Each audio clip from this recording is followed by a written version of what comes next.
Olá, gente, tudo bem? Mais uma vez aqui no Entretanto para explicar as coisas do Brasil e do mundo à luz do direito, dessa maneira rápida, tranquila, objetiva e bem-humorada.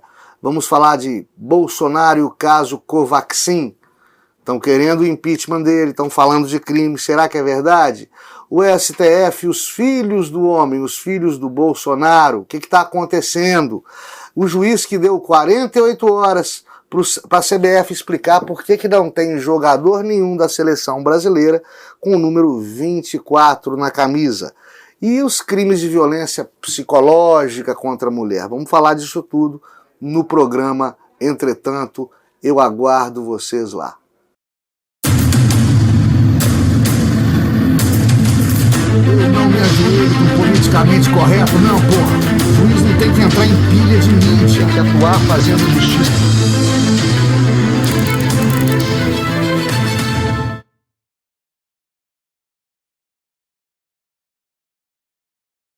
Olá, gente, estamos aqui para falar das coisas do Brasil e do mundo à luz do direito, dessa maneira descontraída, rápida, descomplicada e objetiva que é o programa Entretanto. E vamos falar, é inevitável que se fale, da CPI da Covid, que, para não dizer que não falei de flores, como diria o Geraldo Vandré, aliás, Geraldo Vandré foram achá-lo, a revista Exame, VIP Exame, década de 90, foi achá-lo, entre aspas, exilado na França. Né? Aquele cara, aquele contestador, aquele compositor rebelde, que escreveu a música Caminhando e Cantando, que foi hino da esquerda, que falaram que ele sumiu, que ele foi deportado, que ele foi torturado, que ele foi exilado, acharam ele na França na década de 90. Eu tenho a revista VIP Exame. Ele, não, eu vim pra cá porque eu quis, eu era amigo dos militares e, pelo contrário, eu tô com raiva da esquerda porque estão usando a minha música pra caramba e não estão me pagando direitos autorais. Isso é para vocês verem como é que enganam vocês.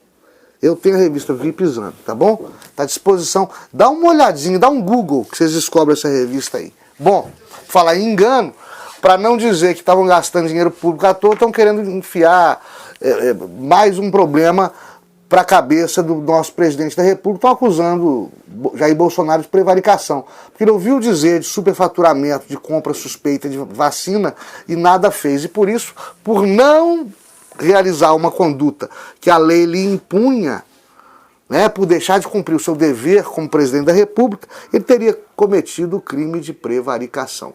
Prevarica o servidor público que deixa de cumprir o seu dever funcional quando corretamente acionado, quando oficialmente acionado. Quem disse isso não entende nada de direito penal.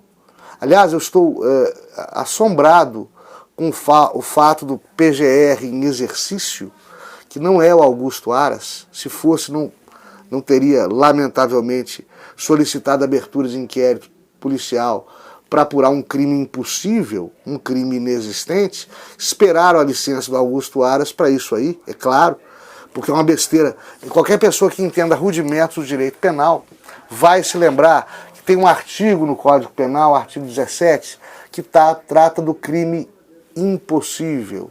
Impossível, no caso, por ineficácia absoluta de meio.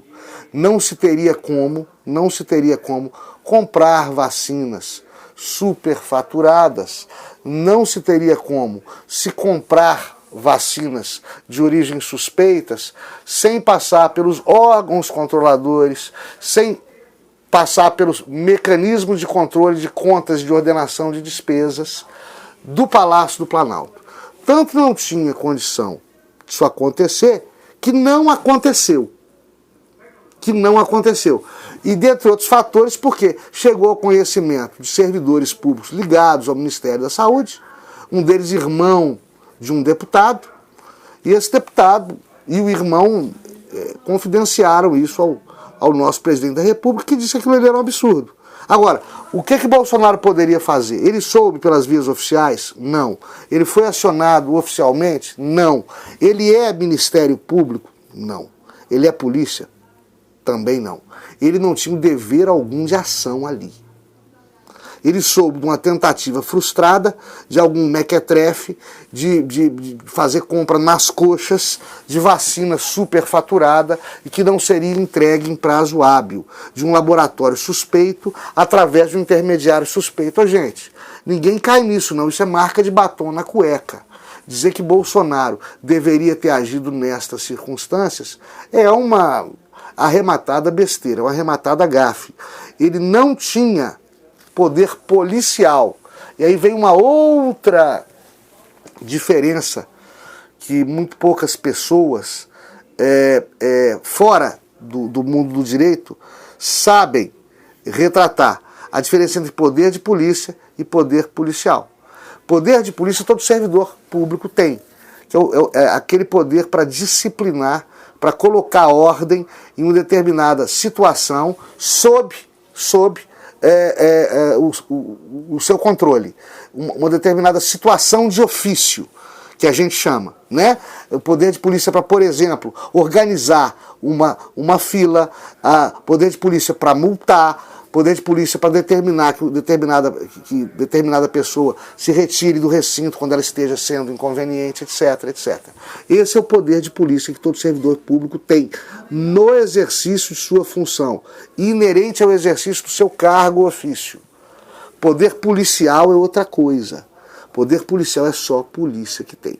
Polícia que age como braço forte armado do Ministério Público do próprio Estado. O presidente Jair Bolsonaro não é policial, né? Eu me recordo que certa vez sentei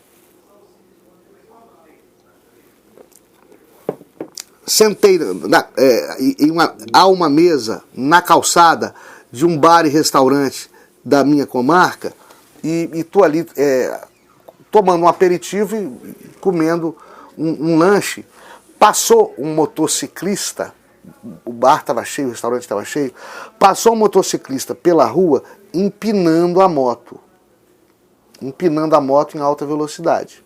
Eu, juiz de direito da comarca, fazendo meu lanche, tomando meu aperitivo, caí da tarde, e o bar lotado, as pessoas olharam para o motociclista, fazendo aquelas manobras arriscadas, crime de trânsito, e olharam para mim.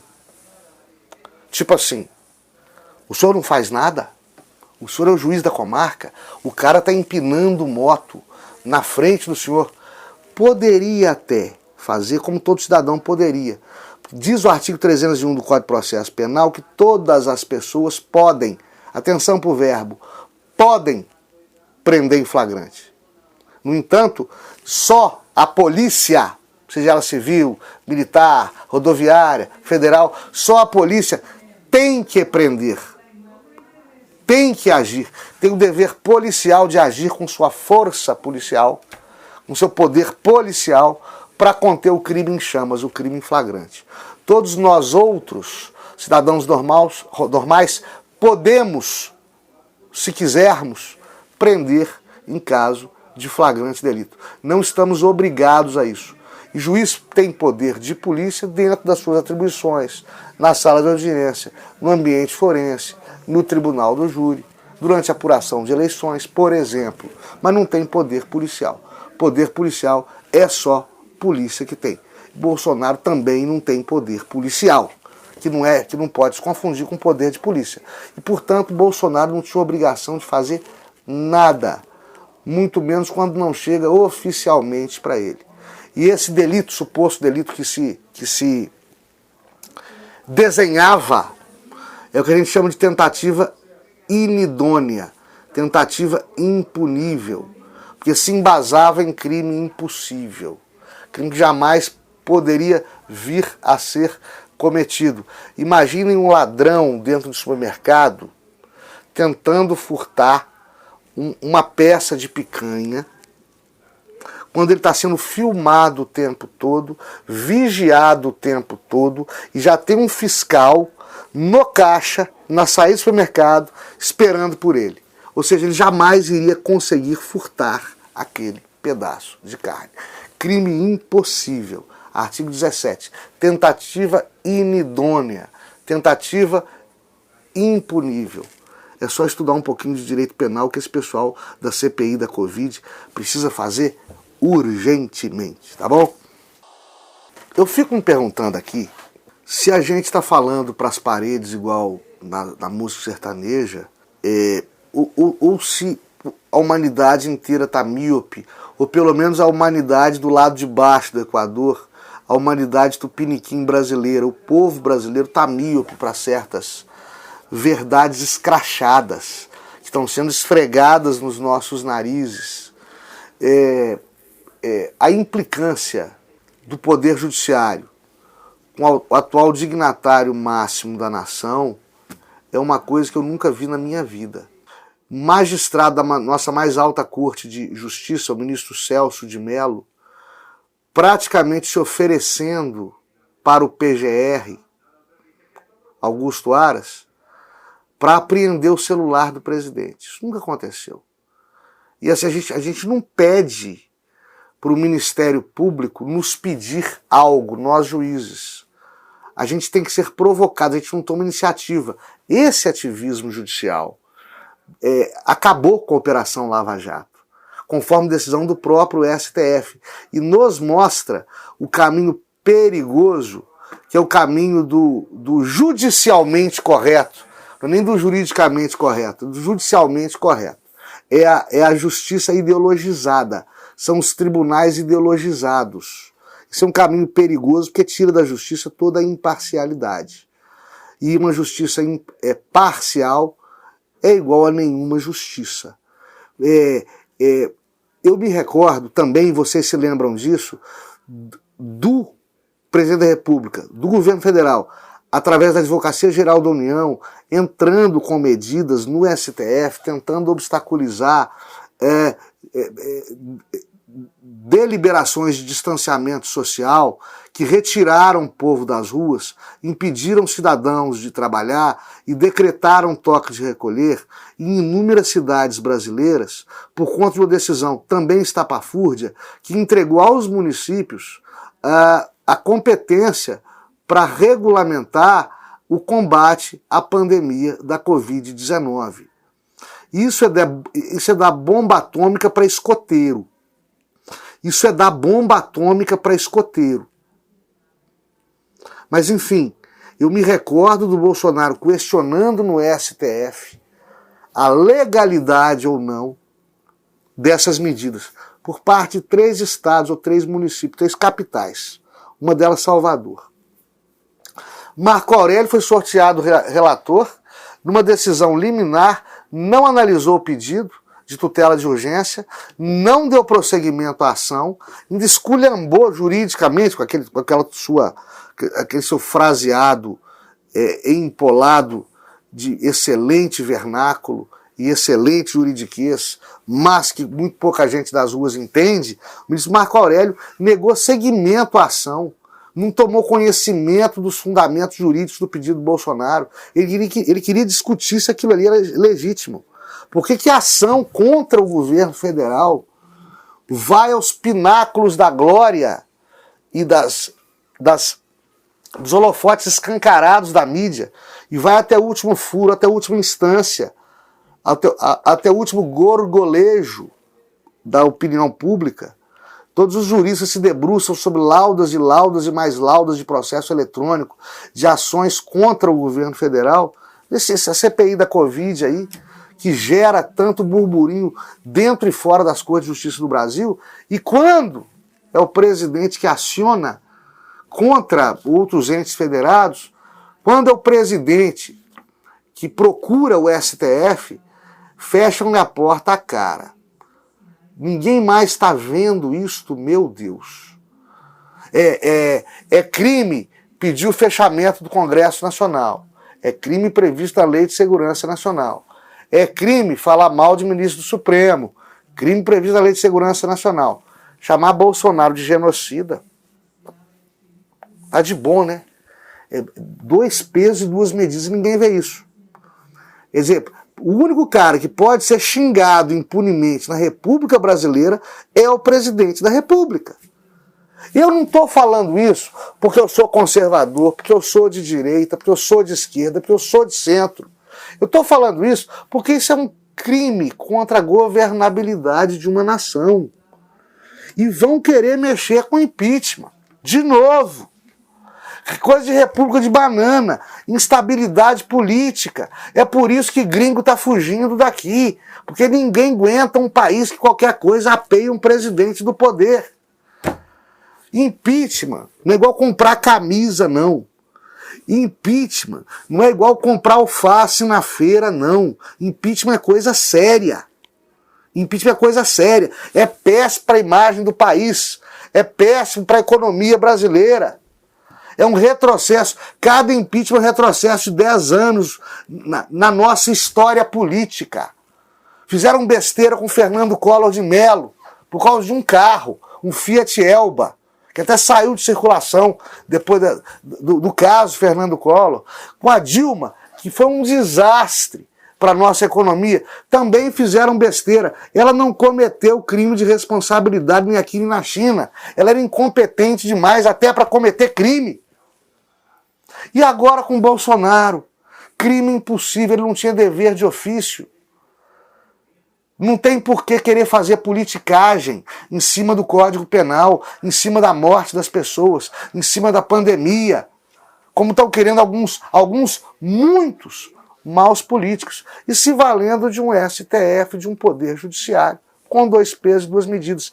Agora estão partindo para cima, agora não, há bastante tempo, partindo para cima dos filhos do presidente da República, dos filhos do Jair Bolsonaro. Eu me pergunto, por que ninguém mexeu com os filhos do Lula? Por que ninguém mexeu com o Lulinha?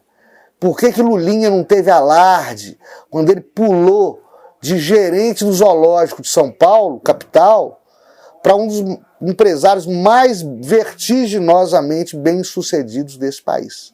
Ninguém falou nada. O outro, Flávio Bolsonaro, compra uma loja de chocolate, compra uma casa em condomínio fechado, e está caindo o mundo em cima dele. 2 pesos, 2 medidas. Por isso que eu acho, só eu que estou enxergando essas coisas. Porque é um absurdo, é absurdo demais, é revoltante, dá engulhos. Isto não é operar direito, nem aqui nem na China. A gente não está gerindo República das Bananas, não. A gente não está interessado em derrubar o adversário político, não. A gente tem que estar interessado em vencer uma pandemia e dar um salto de qualidade da nossa economia e garantir os direitos mínimos básicos para o trabalhador brasileiro. Não é fazer politicagem com morte pela coronavírus, não. O Procurador-Geral da República, Augusto Aras, o bom Augusto Aras, está discutindo com o ministro Gilmar Mendes, em alto nível, dentro dos autos do processo, porque o PGR acredita que a suspeição de Moro nos casos Lula não migra para todos os demais casos envolvendo o ex-presidente da República, Inácio Lula da Silva, e o ministro Gilmar Mendes já entende que sim, que é suspeito aqui, é suspeito ali, é suspeito em qualquer lugar. Bem, a suspeição do Moro é uma suspeição póstera. O que é isso? O Moro é um caso único na história do judiciário, dos precedentes tribunais, que ele foi declarado suspeito por atos que ele realizou depois de ter julgado Lula. Mas foram atos tão escandalosos, e eu já expliquei muito isso aqui, Moro se desconstruiu tanto durante esses seus desvios, não digo funcionais, que ele não cometeu nenhum desvio funcional à luz da lei orgânica da magistratura, mas desvios de trajetória de homem público à luz da moral. Porque não se permite a um juiz que escolha lado político que ele está julgando. E Moro, que já tinha dado pistas disso ao conduzir coercitivamente Lula sem necessidade, ao proceder ao vazamento cirúrgico de gravações e degravações telefônicas, de interceptações telefônicas que lhe interessavam, né? Ao divulgar conversas da presidente Dilma Rousseff, que tinha foro privilegiado, em pleno horário nobre da TV brasileira. Por todos esses motivos, o ex-juiz Sérgio Moro já fedia a suspeição. A sua conduta já cheirava a suspeição. E aí ele aceita ser ministro do Jair Bolsonaro, o inimigo político do Lula que ele jogara atrás das grades. São motivos pósteros. Então Moro é declarado suspeito principalmente pelo que fez depois da Lava Jato. Então, se aconteceu dessa maneira, se ele foi considerado inidôneo para julgar de maneira imparcial Luiz Inácio Lula da Silva, é claro que isso migra para todos os processos em que Luiz Inácio Lula da Silva seja réu. A suspeição e o impedimento já geraram bastante celeuma aqui e nos meios de comunicação, como se fosse uma punição contra o magistrado, uma punição contra o juiz. E não é para ser assim. E as coisas funcionando bem, a declaração de suspeição ou de impedimento do magistrado são considerados direitos do magistrado. Observe, por exemplo, a situação de um magistrado que recebe um processo de um réu que é amigo dele, ou parente dele, ou conhecido dele, ou ligado a ele por maçonaria, Rotary, igreja, seja o que for. Ele pode, a lei permite que ele, por questão de foro íntimo, se declare impedido ou suspeito. Mais precisamente suspeito. Os casos de impedimento, eles são típicos. É aquela coisa, parente próximo, cônjuge, pá, credor, devedor, não sendo aquilo, não pode ser declarado impedido. Se já se manifestou anteriormente de maneira pública sobre o mesmo processo, tem que se declarar impedido. Fora estes casos, é o caso de suspeição, foi o que pegou o Moro. Mas a suspeição o juiz declara. Apesar do nome feio, suspeição é um direito do juiz. O juiz se declara suspeito. Eu cansei de me declarar suspeito. Olha, eu não posso julgar esse processo porque eu sou amigo íntimo do acusado, eu sou amigo íntimo da vítima, eu assisti esse acidente de trânsito, eu sou testemunha nele, então eu não posso julgar esse processo. O juiz se declara, é um direito dele sair do processo que ele é suspeito, tá? Mas o feio, o que aconteceu com o Moro é que ele não se declara suspeito. E ele não se declara suspeito, pratica um ato que engendra a tese forte de suspeição e com base nisso a ele é imposta a suspeição pelo STF. Esse que fica feio no caso Moro, esse que desconstrói a figura histórica, hoje histórica, do ex-juiz Sérgio Moro, tá certo? Agora, se tá claro que Moro era suspeito por ato posterior, então tudo que ele decidiu anteriormente contra Lula está anulado.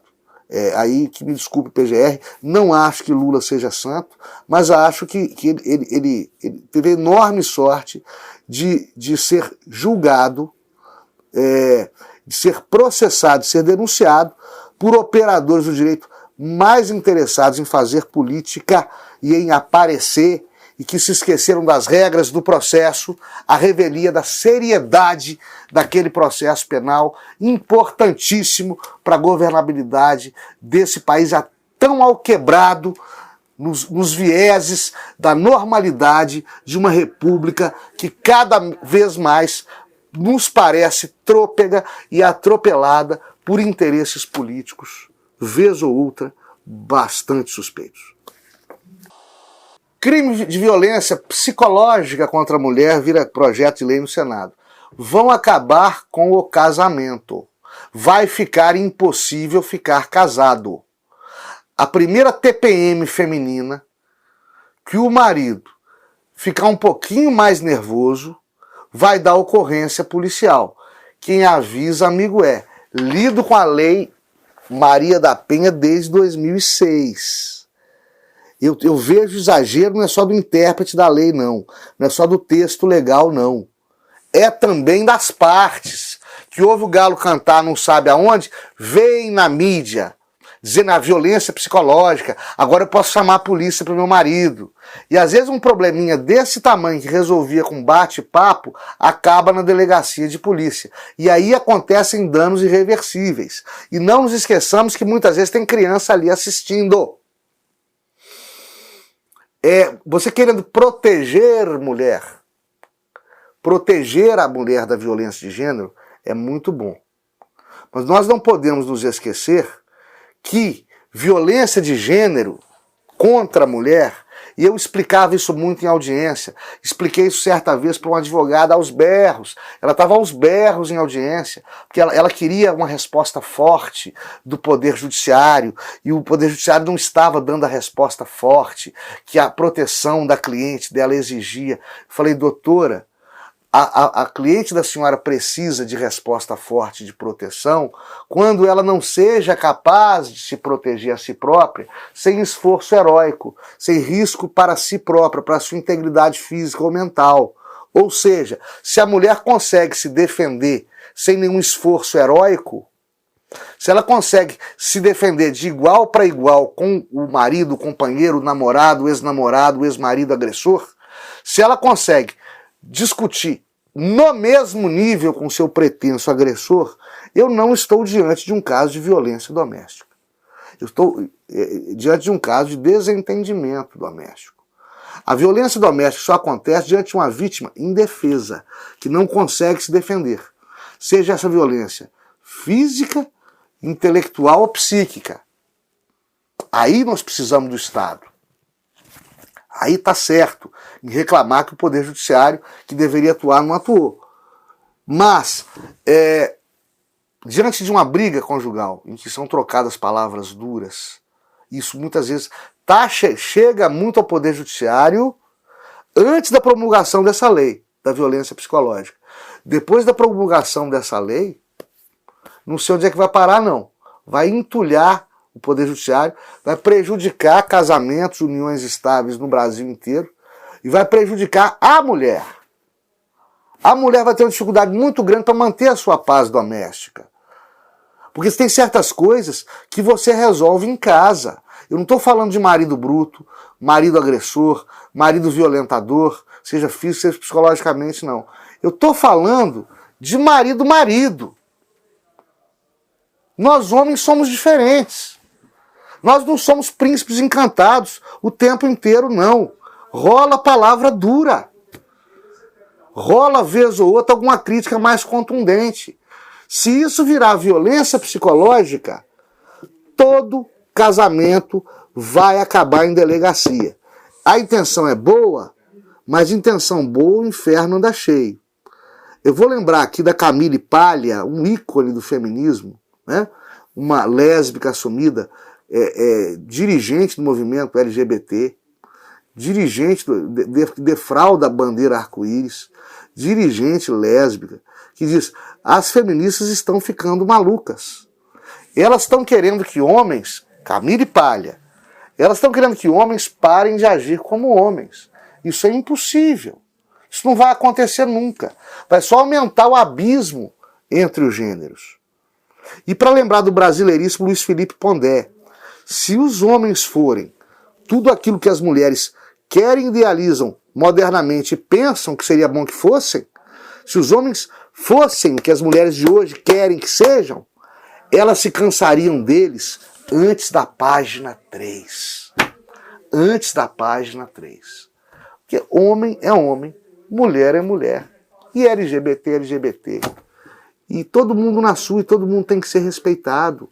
E opção de gênero, opção sexual, se não pode servir para enodoar a reputação de alguém, se não pode servir para discriminar alguém, se não pode servir para constranger alguém, também não pode ser mérito, vantagem. Ah, eu sou heterossexual.